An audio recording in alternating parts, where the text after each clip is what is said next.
Police मुठभेड़ में gangster विकास दुबे के मारे जाने के बाद उसकी पत्नी ऋचा दुबे ने न्यूज 18 से बातचीत की। ऋचा दुबे का कहना है कि अगर 2 जुलाई की रात बिकरू गांव में होती वो तो पुलिस वालों की हत्या नहीं होती। विकास दुबे की करतूतों से आहत ऋचा दुबे ने कहा कि अगर उन्हें विकास के इरादे मालूम होते तो वो खुद उसे गोली मार देती। सुनिए। प्रदेश को दहलाने वाले बिकरू कांड जिसमें 8 पुलिसकर्मी शहीद हो गए थे और उसके बाद बिकरू कांड के आरोपी विकास दुबे का एनकाउंटर हो जाता है। विकास दुबे की पत्नी ऋचा नेटवर्क 18 से बात कर रही हैं। ऋचा जी, आप ये बताएं 2-3 जुलाई को विकास का क्या फोन आया था, उन्होंने क्या बताया था आपको? उन्होंने मुझको बताया कि मेरा यहाँ गांव में गोली चल रही है और लड़ाई हो गई है, सोनू ऐसा करो आप बच्चों को लेके घर से चली जाओ। तो मैं डर गई, बहुत ज़्यादा डर गई। रात का 2 बज रहा था, मेरे पास कोई गाड़ी नहीं थी, कोई वाहन नहीं था, ना ही मेरे पास ऐसा कुछ घर में था कि ड्राइवर हो या बहुत ऐसी चीज़ें हों कि मैं निकल जाती। मैं डर के मारे मैंने उनको काफ़ी कुछ उल्टा सीधा बका कि तुमने मेरा घर बर्बाद कर दिया, मेरे बच्चे बर्बाद कर दिए, बहुत चीज़ें मैंने बकी। उधर से उन्होंने भी थोड़ी मुझसे गाली गलौज करी और बदतमीजियाँ करी। बस मैं गुस्सा हो गई और मैंने फ़ोन पटका और मैं घर से यूं ही निकल गई। मुझे समझ में नहीं आ रहा था, ना मेरा यहाँ मैका है, ना मेरी ससुराल है, ना ही मुझे किसी से कभी कोई सपोर्ट मिला, क्योंकि मैं सबसे अलग थलग हमेशा अपने बच्चों की पढ़ाई के लिए हमेशा अलग थलग रही। मैंने कभी किसी से ज़्यादा क्लोज्ड होने की ज़रूरत नहीं समझी। आपको ये कब पता चला कि बिकरू में इतना बड़ा कांड हो गया है और सीओ सब इंस्पेक्टर समेत 8 पुलिसकर्मी शहीद हो गए?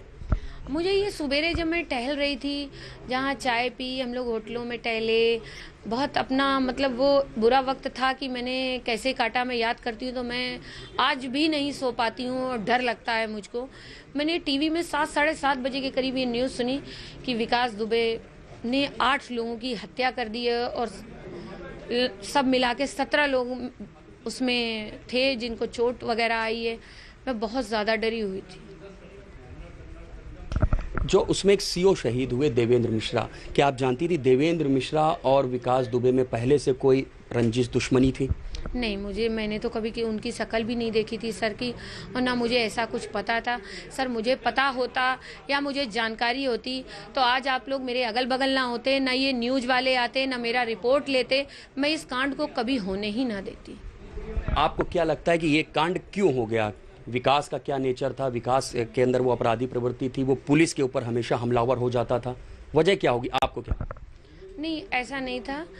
वो एक एंजाइटी पेशेंट थे और वो बहुत ज़िद्दी इंसान थे।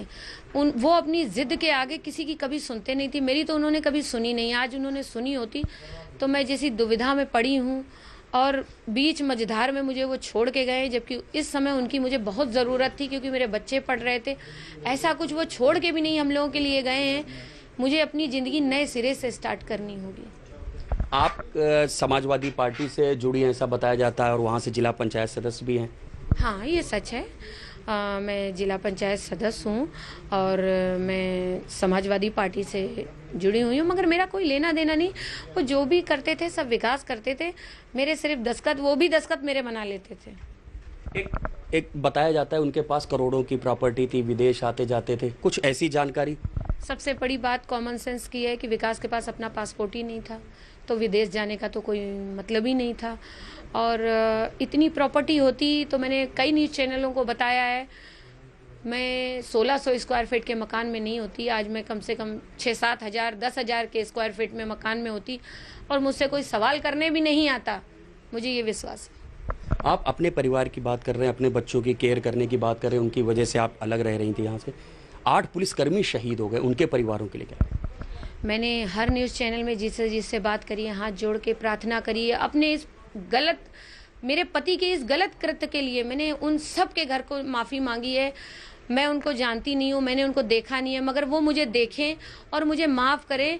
इसमें मेरे और मेरे बच्चों कोई भागीदारी नहीं थी। यदि मैं उस वक्त जानती तो हो सकता हो वो 8 पुलिस कर्मियों की पत्नियां विधवा ना होती, मैं अकेले विधवा होके अपनी एक मिसाल कायम करती कि मैंने उस इंसान को मार दिया जो 8 पुलिस वालों को मारना चाहता था। अब सुप्रीम कोर्ट की निगरानी में उसकी जांच शुरू हो रही है, एसआईटी जांच चल ही रही है। आपको ऐसा लगता है विकास दुबे का एनकाउंटर सही था या फर्जी था? देखिए, मुझे अपनी न्यायपालिका पे पूरा भरोसा है। जो वो न्याय करेगी मेरे लिए सर्वोप्रिय है। मेरे लिए वो, मैं उसके लिए पूरी तरह तैयार हूँ। जो न्याय करेगी मेरे मुख्यमंत्री जो करेंगे मैं उसके लिए, मैं अपनी सरकार के साथ हूँ, मैं अपने पुलिस के साथ हूँ, मैं अपनी जनता के साथ हूँ, मैं सामाजिक हूँ, मैं समाज में रह के अपने बच्चों को पालना चाहती हूँ। मैं ऐसा कोई कलंक लेके जीवन में जीना नहीं चाहती हूँ कि आगे चल के कोई ये कह सके कि अपराधी के बच्चे अपराधी थे। या इसलिए मैं हमेशा से बाइकआउट रही विकास से, हमेशा उनसे दूर रही, अपने बच्चों को अलग रख के पाला और कहीं ना कहीं 50% मैं ऐसा कर चुकी हूँ। बस मेरी सरकार, मेरा समाज मेरी मदद करे और मैं अपने बच्चों को पाल सकूं। और मैं 10 जो विधवाएं हुई हैं, 8 विधवाएं हुए हैं, जितने भी लोग परेशान हुए हैं उनसे हमेशा हमेशा जिंदगी भर जब तक जीऊंगी सिर्फ और सिर्फ माफी मांगूंगी। एक आदमी की चर्चा होती है जय वाजपेयी की, कि जय वाजपेयी फाइनेंसर थे विकास दुबे के और उन दोनों के बीच में आर्थिक लेन देन होता था। ये सब मुझे नहीं पता है, पति क्या कर रहा है और क्या कर सकता है। आप भी एक हस्बैंड हो, क्या आप घर जाके अपनी पत्नी से ये डिस्कस थोड़ी ना करोगे मैं किससे मिलके आया, क्या करा।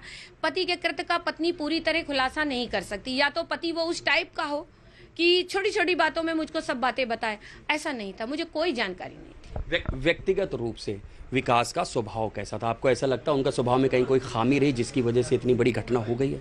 व्यक्तिगत परिवार के लिए बहुत अच्छे थे वो। अपनी, जैसे कुछ लोगों ने रिपोर्ट में छापा है कि विकास अपनी माँ को मारते थे और पिताजी को मारते थे, ये सब झूठ है। विकास अपनी माँ को बहुत प्यार करते थे, जिसका ये है कि आज तक मैं विकास की माँ से कभी बदतमीजी नहीं कर पाई कि कभी लड़ी हूँ। या आप उनके डायरेक्ट बगल के घर में रहती हैं, आप जाके पूछ सकते हो। अपने माँ बाप के लिए बहुत अच्छे थे, अपने बच्चों के लिए बहुत अच्छे थे, एक अच्छे इंसान थे। मगर उन्होंने जाते जाते ऐसा कृत्य कर दिया कि जिसके लिए अब मैं उनकी अच्छाइयाँ किसी को बता नहीं सकती। कोई स्वभाव में कमी थी उनके?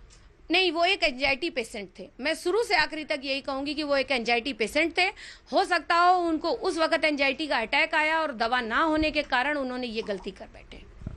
ये थी विकास दुबे की पत्नी ऋचा दुबे, जिन्होंने तमाम बातों का खुलासा किया है। उनकी प्रॉपर्टीज़ के बारे में भी बताया, जितनी जानकारी उनको थी। अपने बारे में भी बताया कि वो समाजवादी पार्टी से जुड़े हुए। इसी के साथ ही साथ उन्होंने सरकार और देश की न्याय व्यवस्था पर भरोसा भी जताया है।